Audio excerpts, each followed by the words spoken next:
जय गुरु जी, शुक्राना गुरु जी, अनंतम अनंतम शुक्राना गुरु जी हमारे।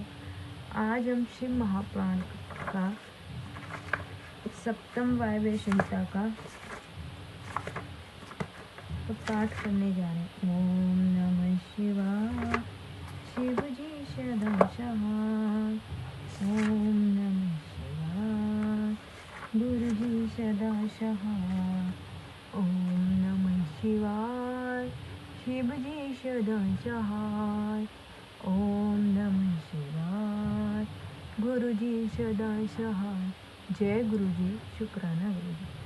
आज हम शिव महापुराण का सप्तम वायव्य संहिता का 19वां अध्याय पढ़ने जा रहे हैं। शिव पार्वती द्वारा वीरभद्र और भद्रकाली की उत्पत्ति।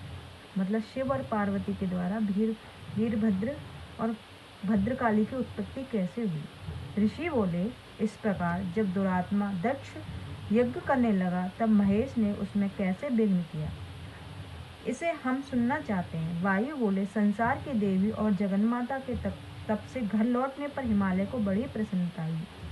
उसने शिव के साथ उनका विवाह कर दिया। वे हिमालय शिखर पर जो पार्वती के साथ बहुत दिनों तक विहार कर रहे हैं और बहुत समय व्यतीत हो गया, तब वैश्वत मनवंतर के आने पर प्रचेता पुत्र दक्ष यश्वमेघ यज्ञ करने का विचार किया और हिमालय के उस पृष्ठ देश गंगा द्वार पर जाकर यज्ञ आरंभ किया, जो कि ऋषि मुनियों का निवास स्थान है। तो उसके यज्ञ में ब्रह्मा आदि सैकड़ों देवताओं ने जाने की इच्छा सोम पाई और घृत पाई, आदित्य, रुद्र, शाद्य, मारुत और धूम्र पाई, अश्विनी कुमार तथा पितर महेश्वरगण विष्णु सहित उस यज्ञ का भाग लेने गए, परंतु शिवजी नहीं गए।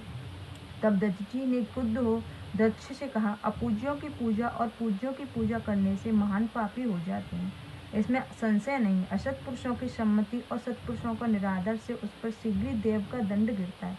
इस प्रकार कहकर बेपर्शी ने फिर दक्ष से पूछा कि पूज्य प्रभु पशुपति का अर्चन आपने किस कारण से नहीं किया। दक्ष ने कहा, जब हमारे यहाँ जटाजूटधारी हाथ में शूल धारण किए 11 रुद्र विद्यमान है, तब अन्य महेश्वर को मैं क्या जानूं कि कौन है। ददची ने कहा, इन देवताओं को पूजन से क्या होगा। यदि यज्ञ के राजा महेश्वर की तुमने पूजा की है, तो वह अविनाशी प्रभु तो ब्रह्मा विष्णु देवताओं को उत्पन्न करता है। ब्रह्मा से पिशाच पर्यंत जिनके किहर हो कहे जाते हैं, जो प्रकृति और पुरुष से परे हैं, और जिसका योगी तत्वदर्शी विचारते हैं, जो अक्षर पर ब्रह्मा सत असत रूप, जो आदि मध्य निधन तर्क रहित और सनातन है, जो उत्पत्ति पालन और नाश के कर्ता हैं, उन शंकर आत्मा के सिवाय यज्ञ में मुझे और कुछ दिखाई नहीं पड़ता। दक्ष ने कहा, इस स्वर्ण पात्र में मंत्र विधि के पवित्र समस्त हवि रखी हुई है, जो महेश विष्णु का भाग है, इसे विभाजित कर आहुति दीजिए। ददची ने कहा, अब तुम्हारा यज्ञ नहीं होगा, क्योंकि पता नहीं कि तुमने किस कारण देव पूजकर शंकर की आराधना नहीं की। ऐसा कहते हुए महामुनि ददची महान क्रोध कर उनकी मक्षशाला से निकलकर अपने आश्रम चले गए, परंतु उन मुनियों के चले जाने पर देवताओं ने दक्ष का त्याग किया, क्योंकि वो होनहार का ज्ञान था। हे विप्रो, उसी समय देवी दक्ष को यज्ञ विध्वंस करने के लिए शिव से प्रार्थना की, तो उसने सुन अंतर्यामी शिव से दक्ष का यज्ञ नष्ट करने के लिए वीरभद्र को प्रकट कर दिया और उन्हें तथा भद्रकाली को व्यस्त नेत्र कमल सुस्त मुखधारी हाथ में हजारों वाण लिए शूल टंक गदा दीप्तिमान धनुष धारण किए, चक्रधारी सिर पर चंद्रमा को धारण किए, चंद्रमा से प्रकाशमान हाथ विद्युत प्रकाश से सिर वाले कराल दाढ़े धारण किए, महामुख और महोदर बिजली के समान जीभ वाले लंबे होठ बादल समूह के समान शब्द करने वाले व्याघ्र का चर्म ओढ़े, जिसे रुद्र निकलता था, दोनों कपोलों को निकट माला डालकर कुंडल धारण किए, श्रेष्ठ देवताओं ने समान मुंडबालाओं से शोभित सिर वाले बजने वाले नुपुर और बाजूबंद पहने, रत्न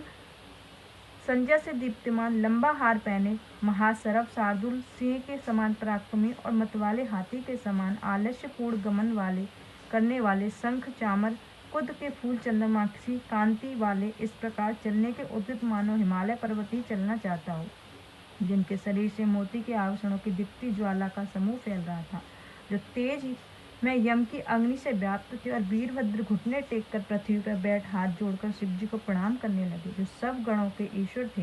फिर उसी समय देवी ने क्रोध कर अपने कर्मों को साक्षी दे महेश्वरी से भद्रकाली को उत्पन्न कर वीरभद्र के जाने की आज्ञा दे दी। भद्रकाली कलाग्री के समान भद्र को देख भद्र सहित शिव जी से बोली, हे महादेव, तुम्हारा मंगल हो, मेरे लिए क्या आज्ञा है, मैं तुम्हारा कौन सा कार्य प्रिय करूं। तब त्रिपुर को मारने वाले शिव जी ने पार्वती की इच्छा से महागंभीर वाणी में वीरभद्र से कहा, हे गणेश्वर, तुम प्रचेतस दक्ष का यज्ञ बहुत ही शीघ्र नाश कर दो और भद्रकाली को इस कार्य के लिए अपने साथ ले जाओ। मैं भी रैम्य आश्रम के समीप आता हूँ, जहाँ से तुम्हारे सब कार्य को देखता रहूँगा, जो कनखल के पास है और जहाँ से वृक्ष गंगाधार तक स्थित है। वहीं दक्ष यज्ञ रहा, शीघ्रता करो। शिव जी को ऐसा कहते हुए जानकर हिमालय पुत्री उस भद्रभाद्रा को अपने और उस पुत्र के समान वैसे ही देखने लगी जैसे कि गौ अपने बछड़े को देखती है। उन्होंने उसका मुख सूंघा और हंसकर कहा, हे पुत्र भद्र, तुम पराक्रमी हो, मेरा प्रिय करने वाले तुम्हारी उत्पत्ति है, इस कारण तुम अपने प्रति अपने क्रोध को कदापि शांत न करना कि जिसने यज्ञेश्वर को बिना बुलाए यज्ञ कर्म प्रारंभ किया है। हे गणेश्वर, तुम जाकर उस यज्ञ को नष्ट कर दो। हे भद्रे, मेरी आज्ञा है कि तुम इस भद्र के साथ लेकर उसकी यज्ञ लक्ष्मी को नष्ट कर उसे अलक्ष्मीवान कर दो। जय गुरु जी, शुक्राना गुरु जी। इसका आगे भाग